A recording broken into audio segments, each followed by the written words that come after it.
Hi, I'm Mikkel Weber, founder and auteur of House of Peregrine. Expat, immigrant, pioneer, none of these were a fit, but Peregrine describes what we are all about perfectly. Those that craft their life story with intention. I've spent the last 6 years in awe of the life-changing connections and stories I have experienced while living abroad, and believe it is time for this adventure to be recognized, celebrated, and elevated to the life stage that it is. Through these interviews, I hope to connect those living internationally more deeply to both the place they are living and with themselves and those around them. We cover everything from international finances and meaning-making to global parenting and relationships to make your time abroad more intentional, edifying, and full of beauty. Find us at houseofperegrine.com, where you can find more ways to connect with the ethos of Peregrine. I hope you enjoy today's guest. Let's get started. Hello, everyone, and welcome back to the House of Peregrine Podcast. I'm Mikkel Weber, and this week we are celebrating Keti Koti, the Dutch celebration of the abolition of slavery. So we thought we would bring you a conversation with our own Rashi Favier to shed some light on how othering and racism is still a reality worldwide. Rashi moved to the Netherlands from India just before the pandemic, and in her words, became a person of color overnight. In this clip, she talks about what it means to confront privilege, experience racial othering for the first time as an adult, and the journey of finding her voice and going viral as a content creator and activist. It's a raw, revealing, and important conversation that I feel privileged to bring to you today. Thanks so much, and enjoy the episode.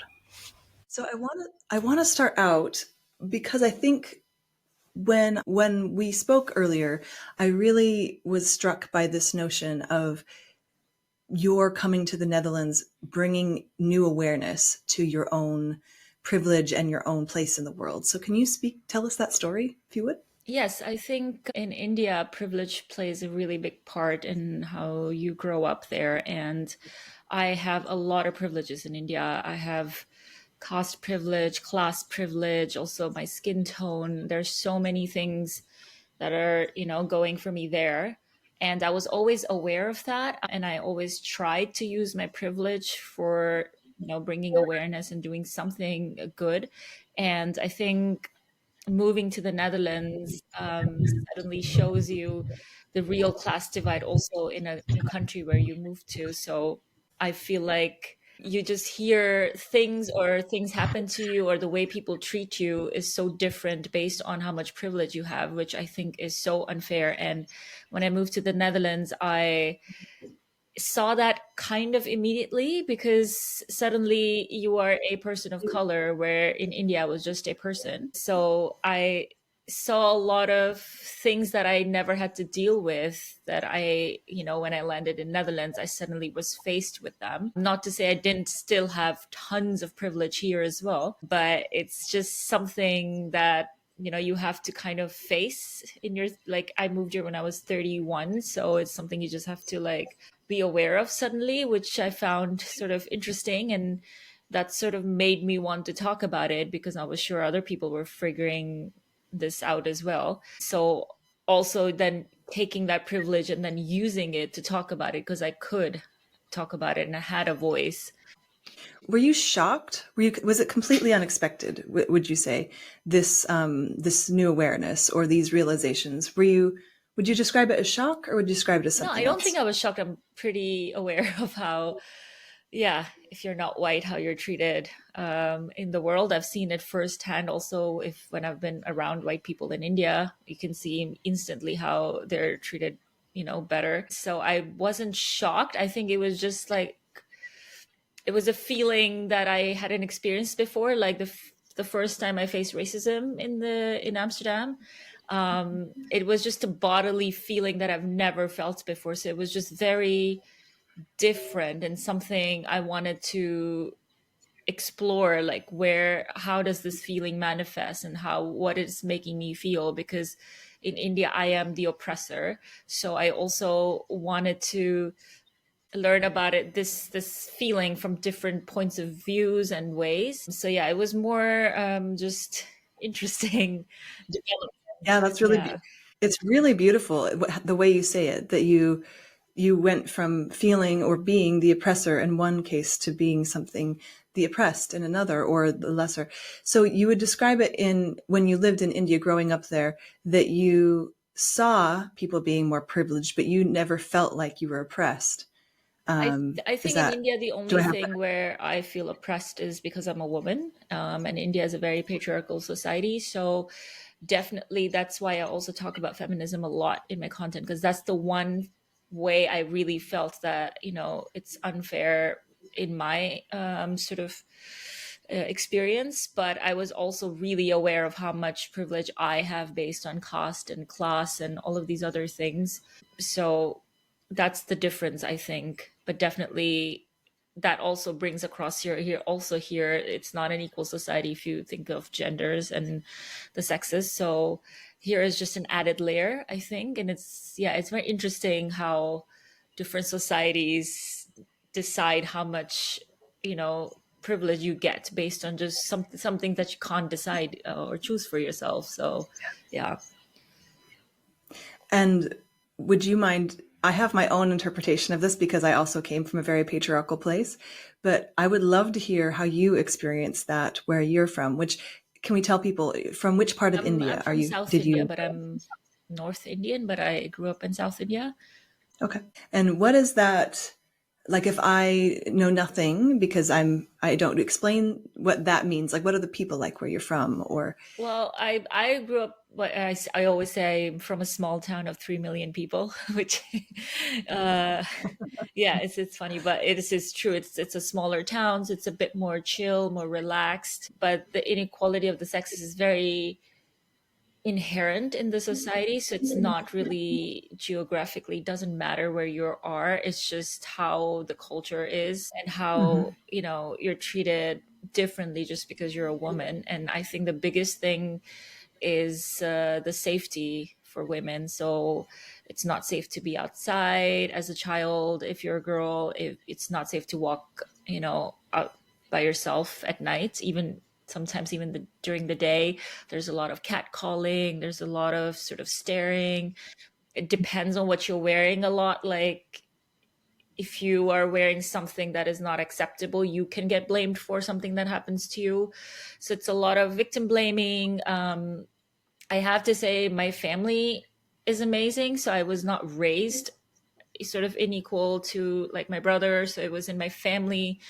It was a very nice environment, but there are relatives and there are people who want to always comment on things. And also women are supposed to do certain things. And if you deviate from that, you're like a bad woman, or you can't be outspoken. You have to sort of just lay low and do the things that society has deemed for you. Like, and I think the biggest thing for me was marriage, because marriage is such a big part of Indian culture, and it's something you just have to do. And this is not just for women, this is also for men. So I think marriage was the biggest thing that was sort of, I didn't feel like I wanted to do exactly what people were telling me to do, or like I wasn't super for arranged marriage. It works for a lot of people. It was not for me. But I felt like, yeah, as a woman, you really have to navigate that, because you have to make a lot of sacrifices if you, get married and, yeah, do certain things that society just wants you to do. And if you just want something different, you're not allowed. So that's sort of, yeah, yeah, the dynamic. yeah, that makes sense. I want to ask. I want to back up, but then I want to go more into this. But what in where you grew up, or in India in general, either is fine. What is that divide based on?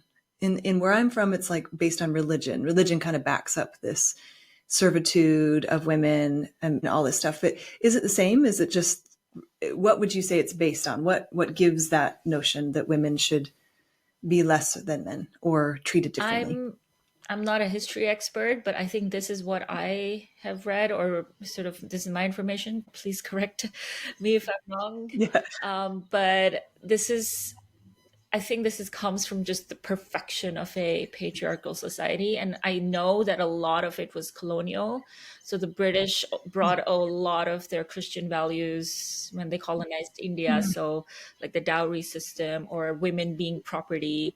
And if you look before the colonization from Britain, which was 300 200, 300 years. Women were much freer, women would roam around like topless with just like a thing. So if you see our ancient scriptures, there's so much sort of nudity. There's also like, there's a lot of sex, like freedom of sex, like sexual, like Kama Sutra comes from India. So I know a lot of it comes from colonization, but I don't know if that's what all of it is. But to me, it's like, see, it's just how it has been perfected to become like a patriarchal society. Wow. You've just taught me something new. Well, I also, when I learned that, I was shocked. but Yeah. I definitely, my knowledge of so many things just doesn't, and I have to keep reading because when you are also the oppressor, you are not super knowledgeable on a lot of things. I've also started reading up a lot about anti-caste things. I've followed a lot of accounts. I want to learn more about casteism because it is so well and alive in India right now, and people sort of deflect it by saying, oh, it used to be a thing of the past, which is just so not true. So yeah. Can you explain that just a little bit? I think I know what it is, but would you mind just telling us briefly an overview of what a caste system is? So a caste system is where the people are divided into 4 categories, and the lower category is the lower caste, and they include certain sections, so Adivasi, Bahujan, Dalit, and they are just not afforded the rights as the rest of the 3 caste divisions would have. They get jobs that are not, like considered dirty or lower for people to do. So just so I know, this is based on lineage then? Yes. Is it based on lineage? I mean, again, so who your father on this. No, you're not, but you're helping me understand. So it's not based on like how much money you have. It's based on who your ancestors might have. It also is based on how much money you have, because historically upper caste Brahmin like caste have hoarded a lot of land and money, so it does sort of have an effect on who then gets to have money now based on lineage, of course. So it's all super interconnected, and Got it. Okay. I know you told me you're not the expert, but you're the expert to me right now. So thank you for answering my questions. Okay. So you didn't know why you were being treated differently as a woman when you went outside of your house. It's just part of your culture. Like that's the water you were swimming in. Yeah. And I think because of the difference in my home and outside, I think I questioned it more, maybe because my home was different than other people, and I also saw my friends, they were treated differently than from their parents. So like it was just a bit like I was questioning a lot. I was questioning a lot of things, like why do they get to go out and I don't, just because I'm a woman, and why do I not get to wear this? Like I was just questioning a lot, which also you're not supposed to do. No questioning. Oh, so is that just a thing in the culture, or you just knew inherently you weren't supposed to question? I think when people tell you don't question anything, you just it's just out in the open, just like a fact. Yeah. That makes total sense. I'm wondering because it sounds a lot like high demand religions, where they say don't question. And so when I see that in like when I hear you saying that in a more like not religious context, it makes me very curious. So I want to dive in. But okay, so you were always questioning. It sounds like you were, for whatever reason, you always felt a little different, or like you were always kind of wondering and questioning when you weren't supposed to. And so do you think that was what made you always think you wanted to live abroad? Or tell us that story about eventually studying abroad. I think it stems from what I said about like just wanting different things, and it's either you don't have examples of that around you, or you don't think you can have different things because that's just not the norm. And this is before social media, internet, so your worldview was very much what was around you, or movies or TV, and not really other people living in other countries. You didn't have a worldview because you didn't have a way to see anything because the internet was not a thing.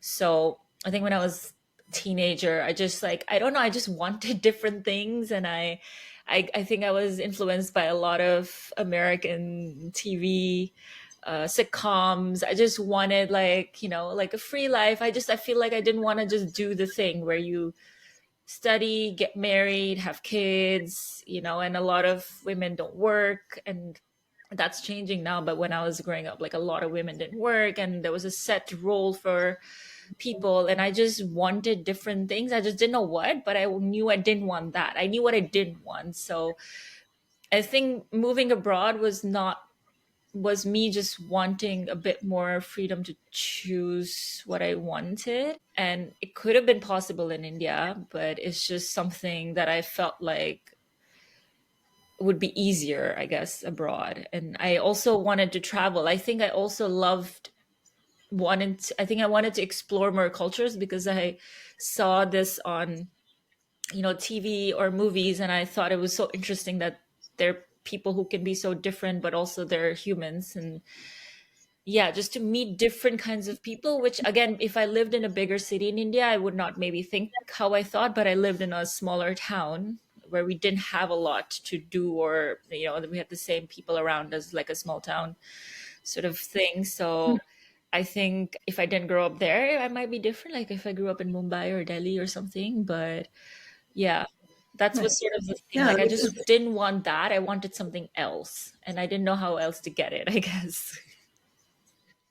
I highly know what you're talking about. I don't know what I wanted, but I knew what I didn't want. That I could have, I think me and a lot of people listening to this can relate. So that led you to studying in London. Is that right? Yes. So I wanted to do something creative. I know, like for my studies, I studied fine arts, and then I really wanted to do fashion, and I really wanted to study abroad because it just looked like so much fun. And I think I went to London in 2010, and around then social media was like a little bit of a thing. Internet was a thing. So I also saw a lot of people doing it, that you could study abroad.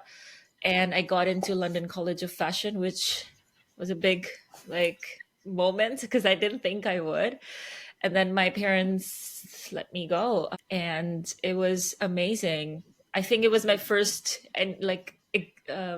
what do you say, view of the world outside of my little sort of world that I saw. And to be honest, I loved it. I was 21. It was amazing.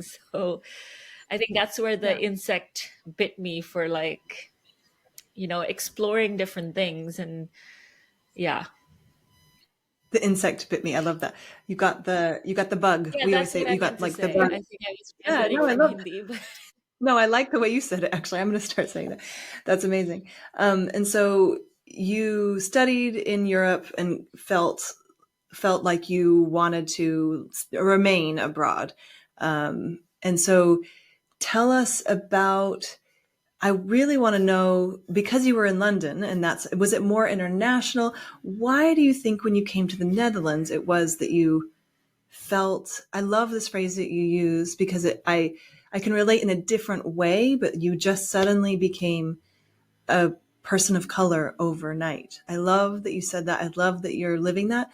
But why do you think, can you tell us about that moment? Because you were obviously younger and all these things. So a lot comes with age and experience, and also social movements going on. I think the biggest difference was that I was a student. I think student life is so different than actually living somewhere, because you don't have to deal with a lot of things. And I think England and London just in general has a lot of Indians. So you don't really, you're like a part of the crowd, I feel like. And again, I was young, and maybe I did face racism back then, but I just didn't know it was that. I think I was just also a bit more aware of why people treat you a certain way. I think I was very naive back then. And yeah, I only had a visa for 2 years in London, so I knew I was going to go back. It's not like I could stay there. So I knew I had to study and leave again. So I didn't. So you do experience a place when it's temporary, you may experience it differently. That makes a lot of sense too. Yeah. Interesting. So when you came to the Netherlands, it felt like you wanted to make it a little more permanent. So that's one way. So can you describe like that moment, or if there was a moment where you're just like, oh, wow, this is something completely different. I would love to hear that story if you have. In Netherlands, you mean? Yeah, in the Netherlands. I mean, that moment, it's, again, so powerful to me that you say overnight I became a person of color. Like, that's an amazing notion. I think what really, what's that story? Um, yeah, I think it was the job search sort of experience, because I had to immediately, I even started looking before I moved.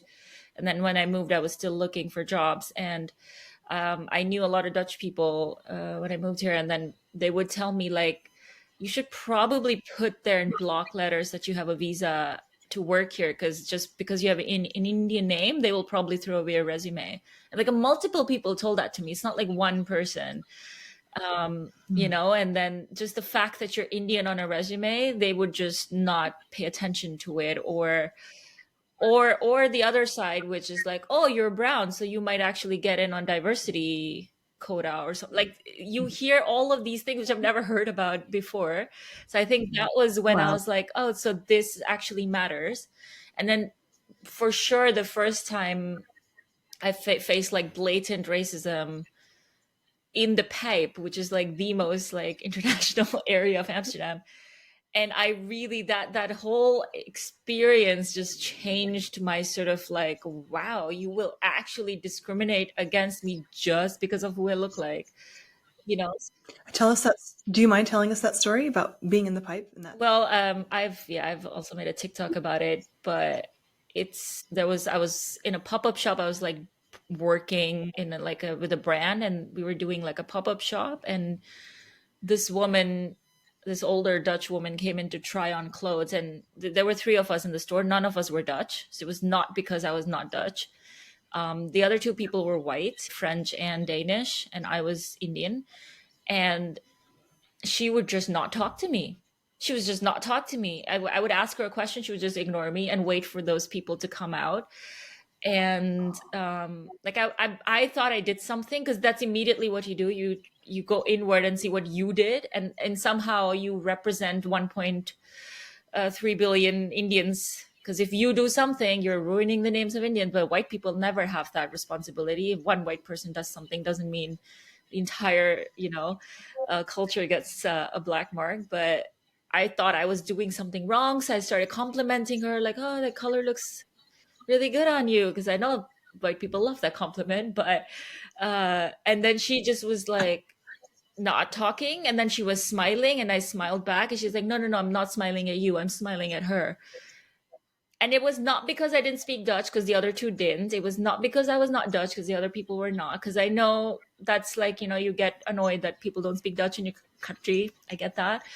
But yeah, so that was just like, and I felt it like visceral in my body. Like I felt it. It wasn't something I felt. She doesn't want to engage with me because because there's nothing else. And I still doubted myself, but I couldn't doubt the feeling I was feeling. That was a very like my hands were shaking. I was feeling shame. It was so many different things. And then I told some people what happened, and they were like, Rashi, that's racism. Like the white people had to tell me like that woman was, and also then some people told me like, this is common, because in the Netherlands, it's a bit under the radar. And this was before I made content and everything, because now I have a lot of hate racist comments, but you kind of see the reality a little bit. But back then I knew this existed, but when it happens to you, you do get like, wow, is this what it feels like? So. Thank you so much for listening. As we honor Keti Koti, may we continue to listen, reflect, and use our voices to challenge the legacies of oppression worldwide. Just like Rashi does with her courage and clarity. You can hear her full episode by following the link in the show notes. Thank you so much for joining us today. Okay, that's it for today. I hope you've enjoyed our show. For the latest insights on living internationally, join us at houseofperegrine.com to find out how you can connect with our community. Let's craft our life story with intention together.